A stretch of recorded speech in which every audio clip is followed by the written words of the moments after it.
अहम ख़बरवां सां शेयर कयूं पिया। DHQ अस्पताल में मुबैना हमलो 46 ॼणनि ते केस दाख़िल कयो वियो।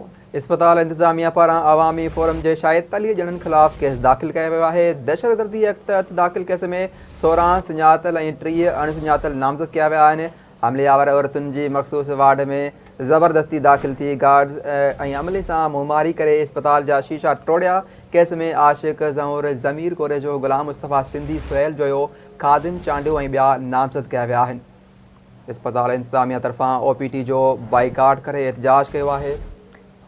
सिंध हुकूमत सूबाई वज़ीर ऐं सेक्रेटरी सिहत खां कार्रवाई जो मुतालबो कयो आहे। अहम ख़बर आहे DHQ अस्पताल में मुबैना हमलो 46 ॼणनि ते केस दाख़िल कयो वियो आहे। अस्पताल इंतजामिया पारां अवामी फोरम जे 46 ॼणनि ख़िलाफ़ केस दाख़िल करायो वियो आहे।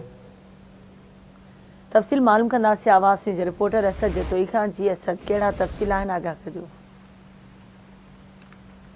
जी, दादू जे DHQ अस्पताल जे औरतुनि जे मख़सूस वार्ड में अवामी फोरम जे अॻवाननि पारां ज़बरदस्ती दाख़िल थियण जी कोशिश गार्डन ऐं अमले सां मुहमारी करे अस्पताल जा शीशा टोड़े छॾिया आहिनि।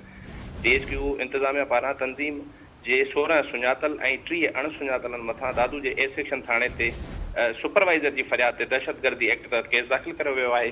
केस में आशिक ज़ौर ज़मीर कोरे जो गुलाम मुस्तफ़ा उर्फ वरियाम सिंधी, सुहेल जोयो ख़ादिम चांडियो, राणो कोरे जो जबार बबर, दिलदार ज़ौर, नबी बख्श हाले पोटो, इब्राहिम जमाली, निसार ज़ौर, गुलाम हुसैन लुंड, रज़ाक मेमण, अनवर लिगारी, नूर जोयो, इशफाक खुश्क समेत ॿिया शामिल आहिनि।